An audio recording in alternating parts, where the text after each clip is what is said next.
The Ford F-150 is finally coming to Australia. In fact, as this video was published, the first shipment of vehicles had already arrived into Port Melbourne. From there, they'll be sent by truck to a factory on the northern outskirts of Melbourne, where they'll be converted from left-hand drive to right-hand drive before being sent to Ford dealers across Australia. And while we are not getting this exact model, the 75th anniversary edition, we will recap the 4-model lineup being offered by Ford Australia, give you a taste of what this is like to drive, and answer the question, are these vehicles too big for Australian roads? Let's take a closer look.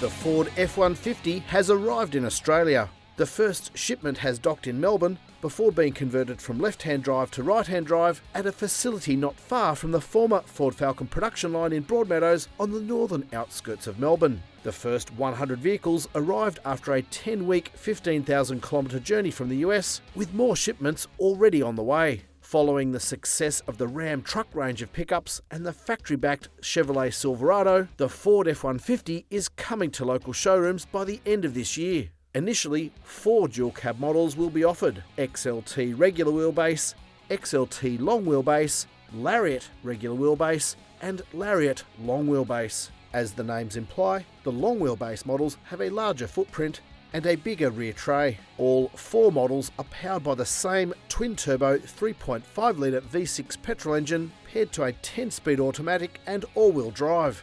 In Australia, prices range from $107,000 to $141,000 in round numbers before on-road costs such as registration, stamp duty and arbitrary dealer charges are added. These Ford F-150 prices compare to $85,950 for the Ram 1500 Express to $153,000 for the Ram 1500 Limited DT series, while the Chevrolet Silverado 1500 lineup stretches from $121,000 for the LTZ to $124,000 for the ZR2.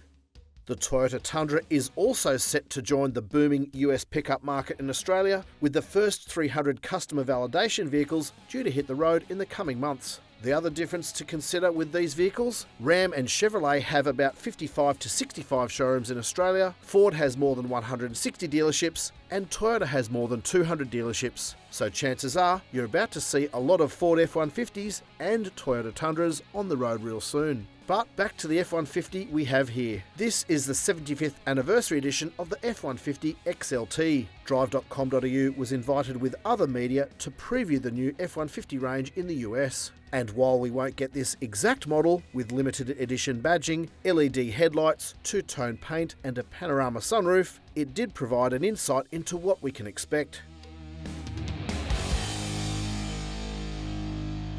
Before we get started, here are some of the cool features on the Ford F-150. The headline act for me: the shift lever can be stowed at the press of a button, and that means you can open up this center console lid to create a flat load space for a laptop. And of course, it's also a regular center console. Compared to the Toyota Hilux and Ford Ranger center consoles, the one in the F-50 is as big as a swimming pool. If you're wondering why sales of US pickups are so strong in Australia, it's really simple. We've outgrown our Nissan Patrols and Toyota Land Cruisers, and we want something bigger and better suited to towing heavy loads. With caravan sales off the charts, with more baby boomers than ever doing the great Aussie road trip with a big caravan out the back, they need better equipped vehicles to tow those heavy loads.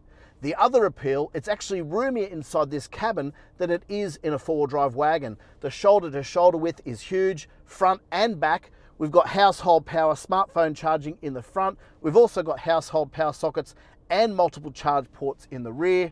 This particular model has a massive panorama sunroof, widescreen digital instrument display, widescreen infotainment display, super comfortable seats, hidden compartments in the center consoles, and we counted at least 10 cup holders in the doors, dash and center console. A lot of readers have asked us, when will Ford release critical information like payload, GVM, GCM? That data is yet to be published. One of the reasons that data doesn't automatically translate from the US, Ford Australia will need to reassess those numbers after all 4 variants have gone through a final production phase. During development, there can be different weight variations, so Ford is waiting until it gets close to the customer car spec before it comes out with those numbers.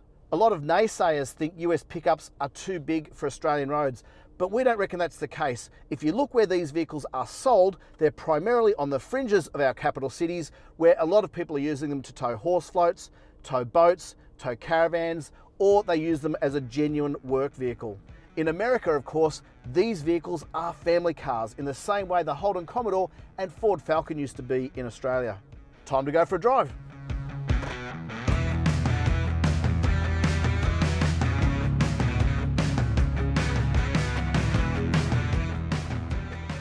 Even on these cobblestone streets of this small US country town, the Ford F-150 is surprisingly comfortable. And I think that's the first reaction most people have the first time they get behind the wheel. It does not feel like a rough and ready workhorse. I can really see the customer appeal with these vehicles because they can handle the bump and grind of daily life as well as any rough road you throw at it.